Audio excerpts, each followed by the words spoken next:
Olá, eu sou a Isabela Ribeiro, sou R1 de Ginecologia e Obstetrícia do Hospital das Clínicas da UFG e hoje vou dar aula sobre as técnicas de reprodução assistida, os conceitos gerais. Para fazer essa aula, fui orientada pela doutora Zelma.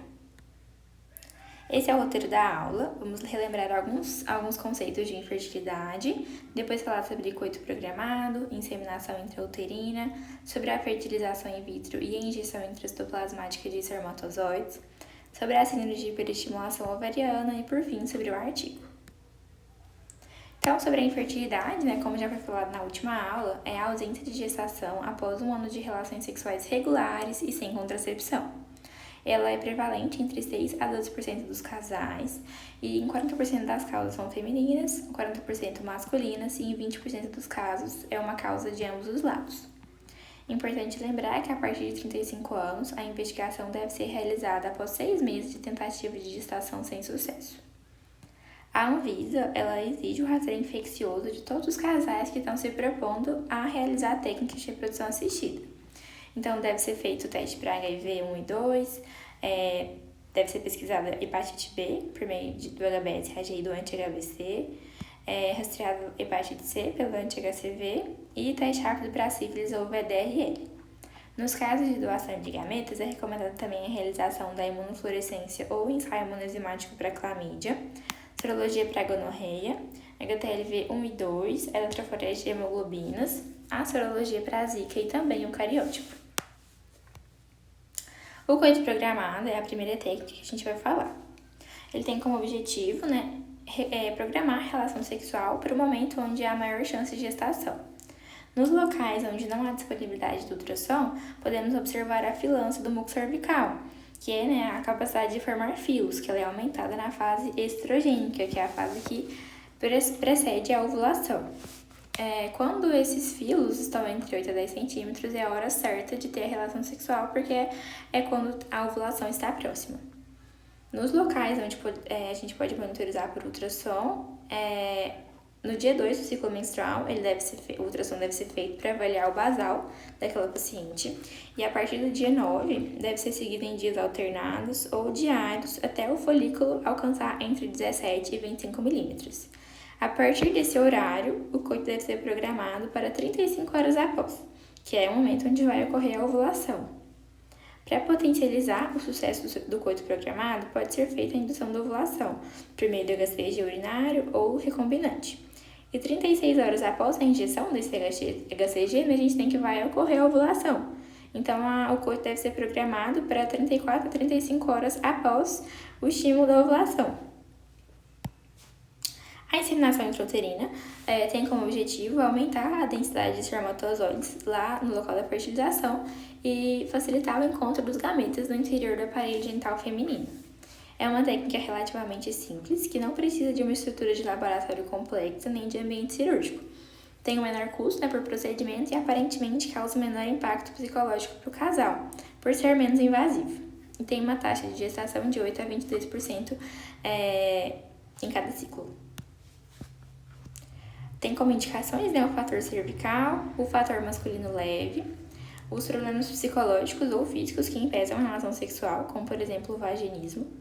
É indicado também nos casos de casais sorodiscordantes ou infectados pelo HIV com cepas diferentes, na infertilidade sem causa aparente e no fator tubário parcial. E tem como contraindicações a atresia do canal cervical, porque impede a realização do procedimento, a cervicite, endometrite e a distorção da cavidade pélvica. Alguns fatores afetam diretamente o sucesso da inseminação intrauterina. Os principais são a idade feminina, maior de 40 anos, a duração e a causa da infertilidade, principalmente quando a duração dura mais que 3 anos, e os parâmetros seminais. Outros fatores são a reserva ovariana, o protocolo de estimulação que é utilizado, a espessura endometrial no momento da ovulação, a frequência da inseminação, que pode ser realizada 1 ou 2 vezes durante cada ciclo, e o método de preparo seminal. Para ajudar no sucesso da inseminação, pode ser realizada a estimulação ovariana junto, que aumenta a taxa de gravidez, aumenta cerca de 2 a 3 vezes o aumento de nascidos vivos. E a estimulação ovariana pode ser realizada pela utilização do citrato de clomifeno ou do letrozol. O citrato de clomifeno ocupa receptores de estrogênio lá no hipotálamo e eles sinalizam uma falsa queda do estrogênio circulante. Isso então faz com que aumente a secreção de GNRH lá no hipotálamo, e isso induz então o pico do LH para ter ovulação. Na forma oral, ele é utilizado a partir do segundo dia do ciclo durante 5 dias. Já o letrozol é o inibidor da aromatase que suprime a síntese de estrogênios. Ele leva então à diminuição do estrogênio basal lá no início do ciclo, e isso impede um feedback negativo sobre a secreção do GNRH. Então, o GNRH sendo secretado de maneira pulsátil vai estimular o pico do LH e então a ovulação. Um ponto positivo é que, apesar dele suprimir a síntese de estrogênio, ele não afeta os receptores de estrogênio lá no muco cervical e no endométrio, então não atrapalha. Quando a gente usa as gonadotrofinas para estimular a ovulação, a monitorização ultrassonográfica é mandatória para poder minimizar os riscos de hiperestimulação e de gemelaridade. Então, quando se realiza lá a monitorização e 1, 2 ou 3 folículos atingem o diâmetro médio de 16 a 18 milímetros, a gente espera que ocorra o pico endógeno do LH, ou então é a hora de realizar a indução da ovulação com HCG. E a inseminação intrauterina é realizada entre 24 e 40 horas depois dessa aplicação, ou de quando ocorreu o pico do LH endógeno. E o repouso orientado depois da inseminação intrauterina é de 15 minutos. A taxa acumulada de gravidez vai aumentando a cada ciclo até chegar no 6º ciclo, e não existe um número máximo de ciclos para se realizar. A recomendação do OMS é quando é optado por partir para um próximo estágio, como por exemplo a FIV, sejam realizados pelo menos 3 ciclos consecutivos de inseminação intrauterina. Agora sobre a FIV e a injeção intracitoplasmática de espermatozoides. A fertilização in vitro é qualquer procedimento que a gente usa para superar a fertilidade e produzir gravidez, tendo como resultado, sendo resultado de uma manipulação dos gametas no laboratório. O ciclo de fertilização dura de 2 a 3 semanas e tem algumas etapas: a indução da ovulação e aspiração folicular, o preparo do sêmen, a fertilização, o cultivo e a transferência embrionária e, por fim, o suporte hormonal da fase lútea. Para induzir a ovulação, muitos fármacos podem ser utilizados, como o citrato de clomifeno e letrozol, que eu já citei, as gonadotrofinas urinárias ou recombinantes, as drogas simuladoras do pico de LH e os análogos do GNRH. O ajuste de dose pode ser feito por meio do esquema Step Up, que vai aumentando, e ele deve ser utilizado nas pacientes com maior risco da síndrome da hiperestimulação ovariana, ou Step Down. A escolha do fármaco, da dose, do esquema é realizada de maneira individualizada, então depende de cada paciente. Depende da idade, do IMC, da reserva ovariana e também dos custos que ela está disposta a arcar. A aspiração folicular é realizada por meio da punção ovariana, na via transvaginal, guiada pelo ultrassom e feita sobre anestesia. O sucesso dessa fase está diretamente relacionado ao número e da qualidade dos ósseos captados, E a aspiração ela é realizada cerca de 35 horas após o trigger, que é a indução da ovulação. Na fertilização convencional, os espermatozoides são colocados lá junto dos óvulos em um meio de cultura e eles mesmos fazem a fecundação. A concentração inicial é de 100 mil espermatozoides para cada óvulo. Se houver algum fator masculino, como a acinospermia, esse número de espermatozoides pode ir aumentando, a concentração, até 500 mil espermatozoides para cada óvulo. E a transferência embrionária ocorre de 3 a 5 dias após a FIV. E é importante a gente lembrar que a cavidade endometrial deve estar bem preparada para receber aquele embrião. Já a injeção intracitoplasmática de espermatozoides é diferente. Nela, o único espermatozoide é colocado lá diretamente dentro do citoplasma oocytário. Então, não precisa de que os espermatozoides tenham essa capacidade de romper a barreira oocytária. E quais as indicações? Quando indicar a FIV e quando indicar a ICSI. A FIV é indicada em casos de fator tubário, de endometriose, fator masculino moderado a grave, baixa reserva ovariana, na insuficiência ovariana, quando ocorre a ovodoação, no útero de substituição, na infertilidade sem causa aparente e também nos casos de onde há falha de tratamentos menos invasivos, como a inseminação intrauterina. Já a ICSI é indicada em fatores masculinos graves, como a oligoastenoteratspermia, na astenospermia total, na ausência de cromossomo, quando tem fragmentação do DNA espermático maior que 30%, quando são utilizados espermatozoides lá diretamente do epidídimo ou do testículo. Então, assim, a gente vê que a maioria das indicações são em casos de fator masculino. Além disso, quando ocorre a falha na FIV convencional, quando existe um número reduzido de óvulos, quando a paciente tem idade avançada, ou quando são usados óvulos criopreservados, então quando tem o congelamento de óvulos. A implantação embrionária ela é regulamentada pelo CFM e nas pacientes de até 35 anos podem ser implantados até 2 embriões por vez. Já entre 36 e 39 anos podem ser usados até 3 embriões por vez e a partir de 40 anos até 4 embriões. Lembrando que nos casos de ovo doação, a gente vai considerar a idade da paciente que doou os óvulos, não da paciente que está recebendo. Então, se a paciente que vai receber tem 40 anos, mas a que doou tinha 25, a gente vai considerar 25, então vai usar 2 embriões por vez. Agora sobre a síndrome da hiperestimulação ovariana, que é a complicação mais grave desse processo de estimulação ovariana para as técnicas de reprodução assistida. Nela ocorre um extravasamento de líquido para o terceiro espaço, principalmente para a cavidade abdominal. É uma síndrome rara, né, mas que na forma grave pode ser fatal, porque leva a eventos tromboembólicos e também hipoperfusão tecidual. Apesar de ser rara, né, é uma complicação iatrogênica. Então, ela acontece quando há uma manipulação hormonal, por isso que a gente tem que saber reconhecer. No ciclo ovulatório espontâneo, o eixo hipotálamo-hipófise ovariano, ele limita o número de folículos que é recrutado. Então, existe a seleção de um único folículo dominante e então essa síndrome não ocorre. Já na estimulação ovariana para a fertilização in vitro, essa administração de muita gonadotrofina vai substituir os mecanismos fisiológicos, né? Então não vai ter aquele feedback normal que ocorre no ciclo espontâneo. E isso leva então a uma foliculogênese múltipla. Na forma precoce, os sintomas ocorrem entre 4 a 7 dias após a estimulação da ovulação e na forma tardia a partir de 9 dias. E essa síndrome pode ser ainda mais grave quando existe um aumento do HCG na gravidez. Então, se a paciente ficar grávida, isso pode piorar, porque a gestação vai levar ao aumento do HCG, que vai piorar esse curso da doença. A fisiopatologia, então, como existe o recrutamento de muitos folículos antrais, e se eles forem se desenvolvendo, né, antes da ovulação, isso leva, então, à produção de muito fator de crescimento endotelial vascular. Isso pelo próprio corpo lúteo, depois que é administrado HCG. E isso leva, então, a uma neovascularização exacerbada. Esse líquido e sangue perifolicular pode extravasar, principalmente para a cavidade abdominal, né, que esse líquido vai conter muito VEGF. E isso vai levar a um comprometimento funcional dos vasos sanguíneos. E vai levar, então, ao extravasamento de líquido do terceiro espaço. Isso pode levar a hipovolemia intravascular, edema, ascite, derrame pleural, hipofluxo renal e também a derrame pericárdico.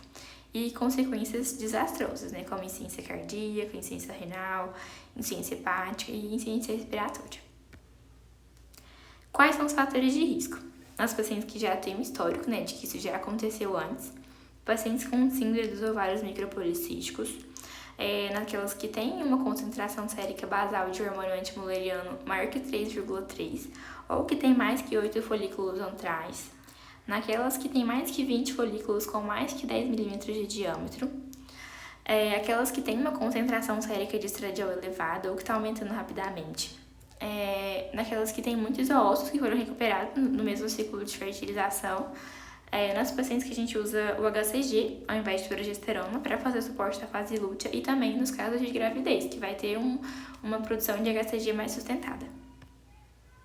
A clínica, então, é a dor de extensão abdominal, náuseas, vômitos, diarreia. A paciente pode observar, então, um ganho rápido de peso, mais que 1 kg em 24 horas, dispneia, oligúria, anúria, síncope e sinais de tromboembolismo venoso.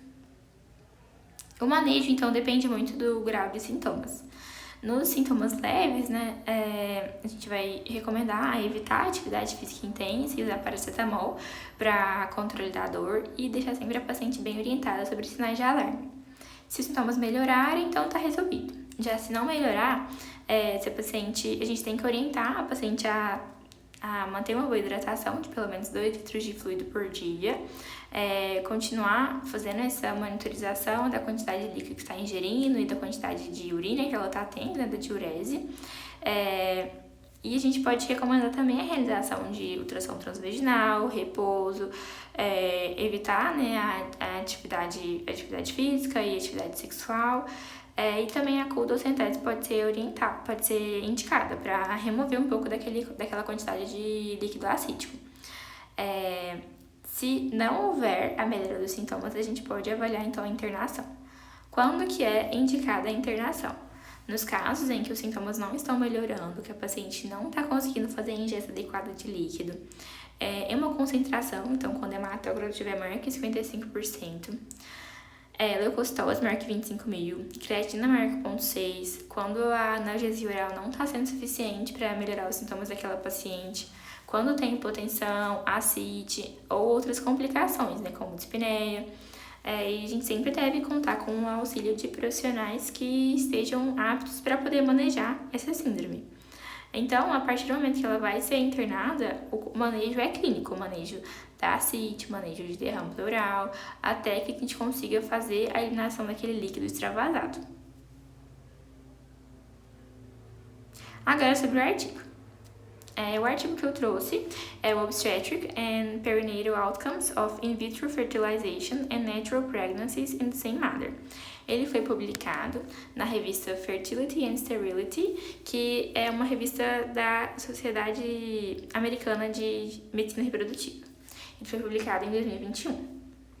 Ele tem como objetivo comparar os desfechos obstétricos e perinatais entre gestações naturais e provenientes de FIV nas mesmas mulheres. E foi um estudo de casos e controles entre os nascimentos ocorridos entre novembro de 2008 e janeiro de 2020.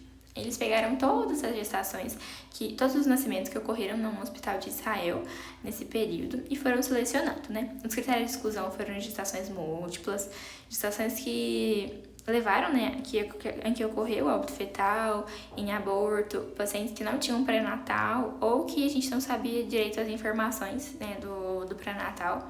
E no final, sobraram 544 mulheres que tinham tido uma gestação natural e uma gestação fruto de fertilização in vitro. E essas gestações, então, foram comparadas entre si. Alguns resultados, né, que em 53% dessas mulheres, a gestação natural precedeu a gestação fruto da fertilização in vitro. O intervalo médio entre os partos foi de 50 meses. A duração média da infertilidade foi de 2 anos e a idade materna no parto foi diferente. Foi maior nas gestações com FIV. Foi de 32 anos nessas pacientes com FIV e 29,7 anos nas gestações naturais. A causa da infertilidade, nos casos de FIV, foi de maneira decrescente, né? Fator masculino, infertilidade sem causa aparente, fator tubário, anovulação, baixa reserva ovariana, diagnósticos genéticos, endometriose e fator uterino. Os resultados foram que eles avaliaram a idade gestacional na hora do nascimento, né? Os partos prematuros, a incidência de pré-eclâmpsia, hipertensão gestacional, diabetes gestacional, placenta prévia, descolamento de placenta, parto instrumentalizado, parto cesariana, necessidade de transfusão antes do parto e depois do parto, o peso de nascimento, os pequenos pela idade gestacional, né, e o Apgar no 5º minuto menor que 7. Analisando, o único fator que foi estatisticamente significativo entre os grupos de FIV e de gestação natural foi a idade, o peso de nascimento, que foi diferente entre essas gestações. Neste estudo, eles não observaram maior incidência dos outros desfechos nos casos de FIV. Então, na discussão, eles mostram que muitos estudos já analisaram esses desfechos obstétricos e perinatais nas gestações provenientes de FIV. E existem evidências de que a placentação anormal é mais comum nas pacientes com FIV, né? Então, mais ocorrência de placenta prévia, de pré-eclâmpsia, prematuridade, de restrições de crescimento. Mas o que eles interrogam é se esses desfechos negativos são de fato pela manipulação que ocorre na fertilização in vitro ou se ocorrem por conta de características próprias dessa população com subfertilidade. Em uma meta-análise que eles trouxeram, de Pimber e colaboradores, eles compararam o risco de prematuridade entre gestações naturais em mulheres com e sem subfertilidade. E eles constataram maior incidência de prematuridade nessa população com subfertilidade. Já nesse mesmo estudo, eles analisaram novamente e compararam o mesmo desfecho em gestações com FIV e com subfertilidade. E eles identificaram maior risco de prematuridade na FIV.